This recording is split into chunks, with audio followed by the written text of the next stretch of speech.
अस्सलाम वालेकुम नाजरीन, क्रिकेट की ताज़ा तरीन अपडेट हासिल करने के लिए मेरे चैनल को सब्सक्राइब कर लें। बाबर आजम को इंग्लैंड के खिलाफ दूसरे टेस्ट में ड्रॉप किया जाएगा। बाबर को ड्रॉप करने की सिफारिश 9 तश्कील शुदा सिलेक्शन कमेटी ने की थी, जिसका इजलास जुम्मा को पहले टेस्ट में शिकस्त के बाद चंद घंटों के अंदर लाहौर में हुआ। उन्होंने मुल्तान में हफ्ता को दूसरी बार मुलाकात की, एक सेशन में जिसमें चेयरमैन मोहसिन नकवी के साथ साथ PCB की जानिब से 3 साल के मुआहदों पर मुकर्रर करदा 5 मुशीर भी शामिल थे।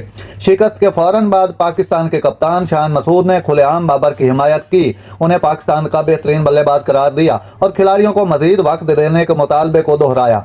इस जज्बे को तसलसल के लिए टेस्ट कोच जेसन गिलेस्पी ने भी हिमायत हासिल की है। निजी तौर पर अगरचे ये समझा जाता है कि सिलेक्शन पैनल ने इज्तमाही तौर पर महसूस किया है कि बाबर को कौमी टीम से दूर रहने का फायदा होगा, क्योंकि रन्स ना होने के बराबर हैं। उन्होंने दिसंबर 2022 के बाद कोई टेस्ट निफ सेंचुरी नहीं बनाई है।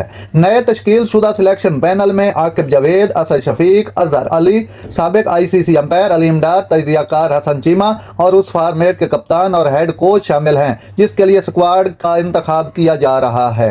अभी तक ये वाजे नहीं है कि क्या बाबर, जिन्होंने 2 साल की बेहतरीन हिस्से में फार्म के लिए जिद्दोजहद की है, खुद को कैद आजम ट्रॉफी खेलने के लिए दस्तयाब कराएंगे, जो 20 अक्टूबर से शुरू होने वाली है। बाबर ने कोई गेम नहीं खेली है 2019 से इस फर्स्ट क्लास क्रिकेट मुकाबले में। नाजरीन, ऐसी बर वक्त खबरें सुनने के लिए मेरे चैनल को सब्सक्राइब कर लें। अल्लाह हाफिज।